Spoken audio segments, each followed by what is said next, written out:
अल्लाह तबारक व तआला जल्ला जलालुहु मन वालहु उसके बताए हुए रास्ते पर चलते हुए अल्लाह तबारक व तआला ने जहां पर बुलाया, अल्लाह के हाथ हर वक्त रहते हैं। अल्लाह तबारक व तआला हर जगह हाज़िर नाज़िर है। कोई मकाम जो है वो अल्लाह तबारक व तआला आपकी ज़ात से खाली नहीं है।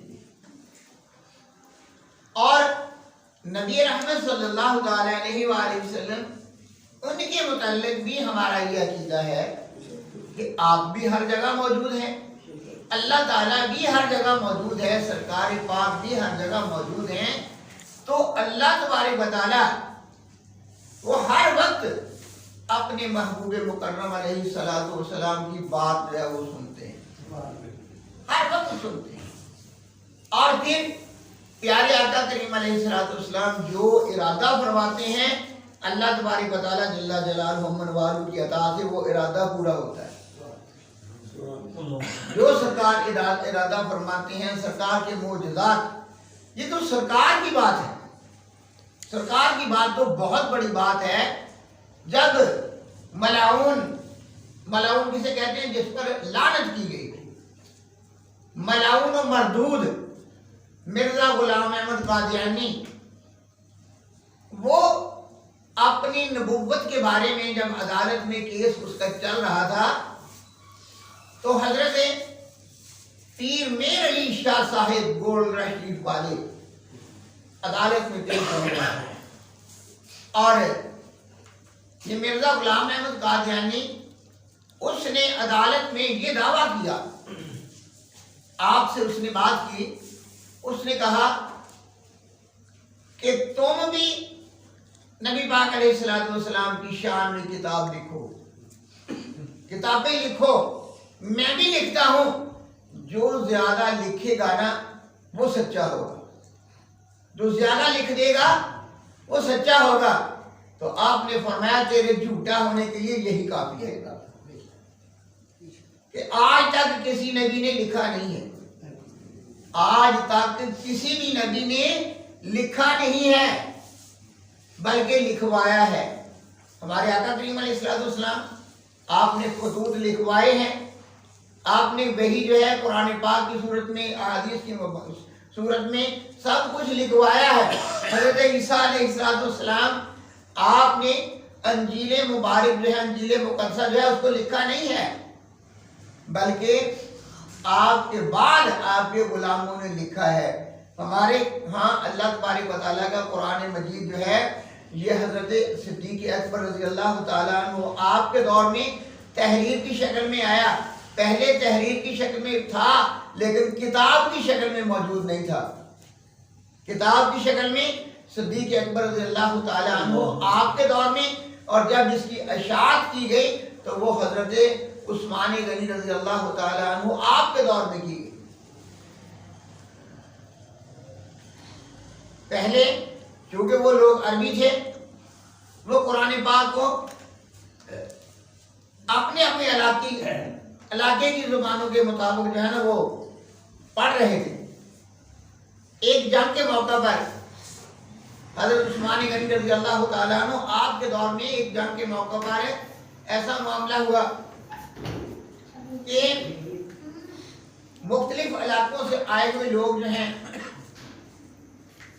वो अपने अपने इलाके के मुताबिक जो है वो किरात कर रहे थे, कर ठीक रहे थे, तारीफ जो है वो सही थी, तर्जमा सही था, लेकिन कुरान पाक के अल्फाज जो हैं वो उनको अपने अपने इलाके के मुताबिक जो है वो पढ़ रहे थे। जैसे मैं अर्ज करता हूँ कि हमारे यहाँ हर 30 किलोमीटर पर जुबान जो है वो बदल जाती है। हर 30 किलोमीटर पर, मिसाल के तौर पर हम खाने की चीज रोटी कहते हैं, रोटी हम खाते हैं, थोड़ा सा दूर जाएं तो कोई इसको रोटी कहता है, जामियों के वहां चले जाएं वो इसको गुल्ली कहेंगे, है रोटी। तो कोई इसको गिरा कहता है, चीज वही है, लेकिन ये है कि अपने अपने इलाके में उसका नाम जो है वो तब्दील कर दिया गया। एक और मैं मिसाल पेश किया करता हूं कि ये जैसे हम चारा काटते हैं जिसको हम दाती कहते हैं, ये हमारे गांव में कई बंदे ऐसे हैं जो इसको दातरी कहते हैं।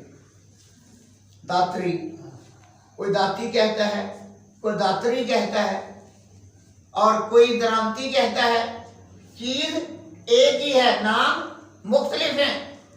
इसी तरह से ये कुरान पाक के बारे में ऐसा हुआ कि उन्होंने, चूंकि वो अरबी जानने वाले थे, उन्होंने तिलावत की, नमाज में वो तिलावत करते, लेकिन ये है कि करते अपने अपने इलाके के मुताबिक। जिस तरह किसी के इलाके में कोई अल्फाज थे उसके मुताबिक वो करने लगे। तो जो चूंकि ग्रुप जो है वो दूर दूर इलाकों से जमा हुए थे मुजाहिदीन के, वो एक दूसरे की गलतियां निकालने लगे। हजरत उस्मान गनी रज़ी अल्लाह तआला अन्हु आपके पास मामला पेश हुआ कि अगर मुसलमानों में ये तफरका बढ़ गया कि वो गलत पढ़ता है या वो गलत पढ़ता है, ये तो मामला कत्ल गारत तक आ जाएगा, सरकार इसका एहतमाम करें।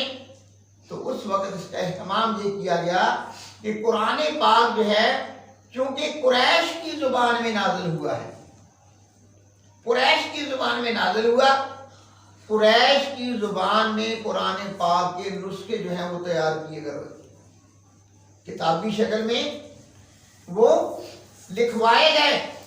और आपने जहां जहां पर कोई नुस्खा पहले मौजूद था, जिस भी जुबान, जिस भी इलाके की जुबान के मुताबिक था, उसको आपने जमा कर लिया। और जो कुरैश की जुबान, जिस जुबान में असली कुरान पाक जो है वो नाजिल हुआ था, क्योंकि सरकार की जुबान थी, सरकार कुरैशी थे और कुरैश की जुबान में कुरान पाक नाजिल हुआ था, उस जुबान में कुरान पाक को लिखकर जो है सारे इलाके के जो गवर्नर थे ना उनके पास भेज दिया गया। जो पहले थे नुस्खे लिखे हुए उनको जमा कर लिया गया। इसीलिए हजरत उस्मान गनी को जामिउल कुरान कहते हैं, कि कुरान पाक को जमा करके आगे फिर तकसीम करने वाले। तो मैं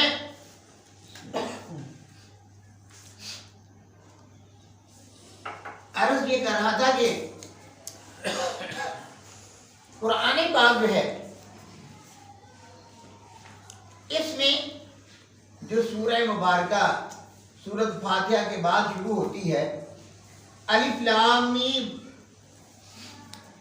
ये जो हरूफ हैं ये हरूफ मुक़त्तियात में है, अलिफ लाम और मीम। ये इसका तर्जुमा अल्लाह और अल्लाह के रसूल के सिवा कोई नहीं जानता, जिब्रील भी नहीं जानता। ये एक राज है और इस राज को अल्लाह और अल्लाह के रसूल सल्लल्लाहु अलैहि वसल्लम उनके दरमियान में है, वो ही जानते हैं। आगे है ज़ालिकल किताबु ला रैब फीह, तो ये वो किताब है जिसमें शक व शुबा की कोई बात नहीं है, शक व शुबा की कोई गुंजाइश ही नहीं है। ज़ालिकल किताबु, ये वो किताब है, ला रैब फीह, इसमें कोई शक व शुबा नहीं है, शक है ही नहीं। जो इस किताब में कोई शक करता है समझिए कि उसका ईमान ही नहीं है, क्योंकि अल्लाह ने फरमा दिया कि इसमें शक नहीं है।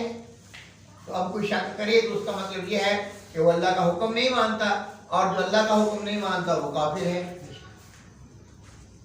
ज़ालिकल किताबु ला रैब फीह हुदल लिल मुत्तकीन, इसमें हदायत है किन के लिए? मुत्तकीन, जो तकवा अख्तियार करते हैं, जो परहेजगारी करते हैं। ये तकवा क्या है? ये अल्लाह तबारक व तआला का खौफ क्या है? अल्लाह तबारक व तआला से डरना क्या है? हजरत इमाम आजम अबू हनीफा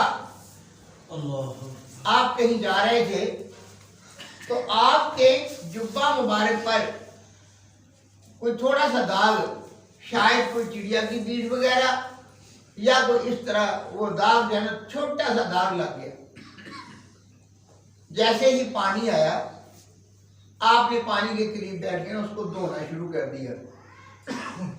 जो साथ मुरीद थे उन्होंने अर्ज की सरकार ये तो फतवा है कि इससे तो नमाज हो जाएगी, ये इतना छोटा सा दाग है इससे तो नमाज हो सकती है, आप इसको धोना शुरू हो गए। तो आपने फरमाया वो फतवा है और ये तकवा है कि इस दाग को भी साफ करना, ये तकवा है।